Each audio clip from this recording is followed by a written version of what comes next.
Okay.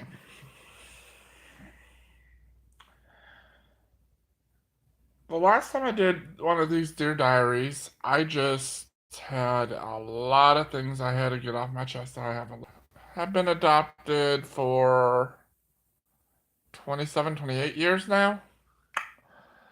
And 27, 28, 29, somewhere around there.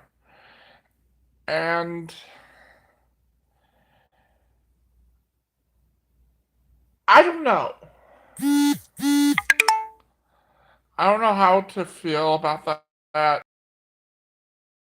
Granted, of course, I didn't feel know how when we officially adopted. Um,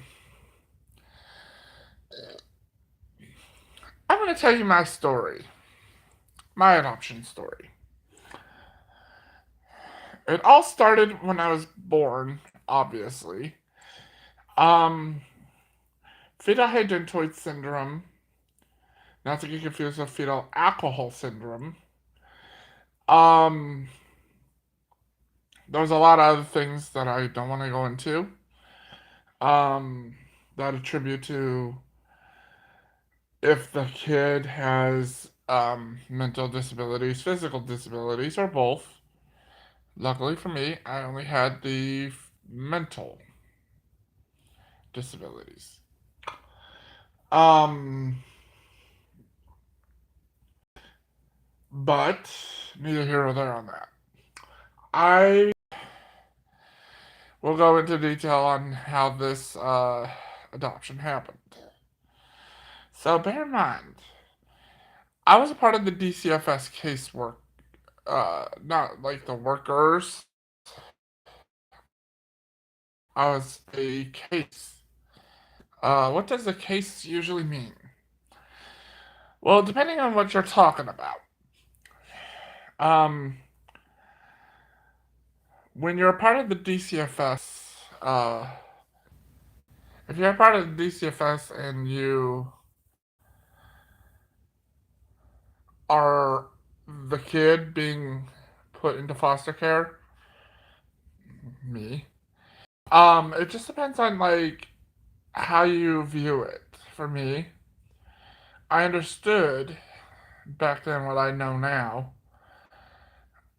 at a very early age. And what a lot of people don't realize is there are bad parents, yes, who have their kids taken away because they're beating up on them or they're putting bruises or scars on them. And, and instead of saying, hey, hey, Illinois, or, well, I said Illinois because that's where I live. Um, like, hey, Illinois, I need DCFS to come and get my kids. Um, Instead of doing that, no, ma'am, no, sir, they didn't. They continuously do it until the child goes to school or goes to daycare, and the teacher of either or finds finds out about it and moves them into or has DCFS called right there and then. And then calls the parents while the child's getting taken away to kind of like explain that. That was not the case for me. My case happened in the early 90s where I mean I understand a lot more now than I did back when I was first adopted. I understood that my biological mother back then did not care or want for me, but that was simply not the case. She wanted me, but she could not take care of me or my siblings. Now, granted, of course, the only time that I feel that she says it every day that she wanted me and my brothers and my sisters, but because she was so burnt out, she called DCFS on herself. Now, I'm not downing her because of that, by any means of the word. No, quite the opposite, really. I applaud her decision to do so. I also applaud her for realizing, no, I can't do this anymore. Now, fast forward a little bit to foster homes. My brother Michael went to about four of them. I went to about three, two to three. And my youngest, I think, went only to like one. My youngest brother. And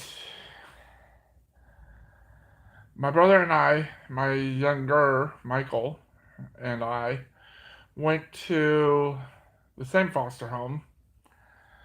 And I came to the foster home first.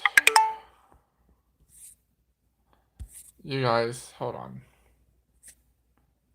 Hold on. I went to the foster home which adopted my brother and I first.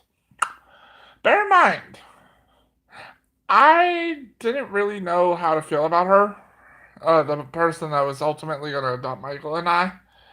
But I couldn't I couldn't let her see that. Like I was super fucking nervous as hell. And I mean, I love my adopted mother. Don't get me twisted.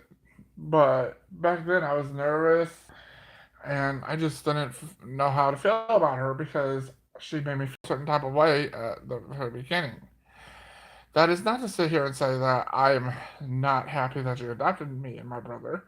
No, quite the opposite, really. I actually do love and respect her. You know, even though we don't share the same religion or whatever, it's not about that. It's about how you treat yourself and treat and how they treat you or you treat them. It's like I keep telling my family. It's a two-way street with any relationship. It don't matter if you're in a husband wife, husband and husband, or if it's child with mother, or father with son, or daughter with mother. No, it don't matter. You got to treat people with respect, no matter which way you slice and dice it. Um, and it's a two-way street in any argument. Really, it is. But neither here nor there on that. I'm a firm believer. You reap what you sow in this world. So, it doesn't matter if you have so many people telling you, like, you need to behave, you need to, and you need to back, because you don't know what's going on in my family. If, or, I hear people told me, you know, you need to respect your family. Here's what I'm gonna tell y'all. What you guys need to do is if a person says that to you, tell them first and foremost it's a two-way street. But then tell them that you respect and love your family no matter which way you slice and dice it. Even though the adopted or biological family, depending on your case, uh, is like so. You respect them if they respect you because at the end of the day, it's a two-way street and that's how it is. Me personally, do I respect my family? Yes. Do I love my family? Hell yes. Uh do I down on them because of them being Christian or atheist or whatever because I'm a Satanist? No. You see, I respect them enough to let them make their own choices. and let them have whatever they want to have. But for me being who I am, I don't care about who who is what religion, who is so on and so forth. Okay? All I'm gonna sit here and say is you reap what you sow. And it's a two-way street as far as respect. And as far as all of that other shit. Okay, I'm done. End of Dear Diary. Have a nice day.